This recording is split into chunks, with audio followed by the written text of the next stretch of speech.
Embark on a journey of curiosity with us. What fascinating questions are we exploring today?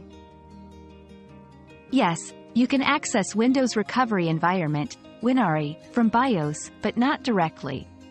To do this, you'll need to restart your PC and enter the BIOS, usually by pressing keys like F2, F12, Del, or ESC, depending on your system. Look for a boot menu or a secure boot option to enable booting from a USB drive. If you have a Windows installation media or recovery drive, select it as the primary boot option. Save changes and exit BIOS. Upon restart, your PC should enter the Windows setup, where you can select Repair your computer to access recovery options. Another mystery solved, but many more await. Keep up with our daily discoveries by subscribing and turning on notifications.